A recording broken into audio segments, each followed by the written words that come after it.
Hello everyone! Ampules are a great way to store reagents for any chemistry lab, from hobby to professional, as they provide an airtight seal, preventing oxygen or moisture from getting in and volatiles such as bromine from getting out. Today, I will demonstrate how to make one from a test tube and a cheap handheld butane torch.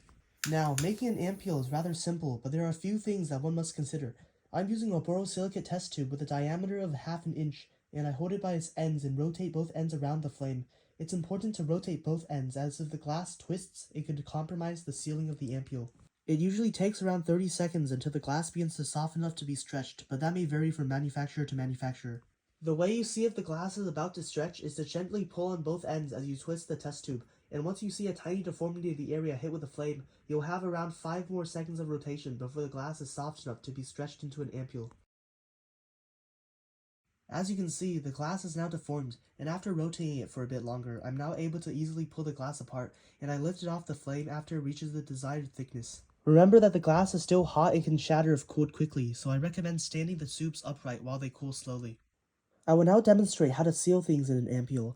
To seal solids such as a gram of indium metal, put it into an ampule and torch the neck with a rotation for a few seconds until it can be easily pulled apart. However, this process can form thin strands of glass, so remember to torch any of these structures down to minimize sharp points. Sealing liquids such as this water is similar, but I like to torch around the neck first to boil off anything that might vaporize during the sealing, as if gas is formed after the neck closes, it will form a bubble of glass that will be fragile upon cooling or just pop and spray glass shards on you and the floor. And just like before, I torch the neck with rotation and pulling and melt down the sharp structure of thin glass.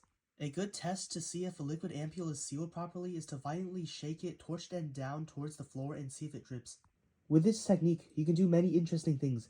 For example, you can seal gallon stand or maybe nitrogen dioxide in an ampule, which looks really cool, but my favorite has to be the Tollens reagent with some added glucose, as it makes the perfect silver mirror test tube that won't ever tarnish as it's cut off from the outside air. A huge thanks goes out to everyone who's watched to the end of this video, and please make sure to like and subscribe, but only if you enjoyed it. Also, please comment below which video in progress you want to see posted next. Thanks for watching. I'll see you next week.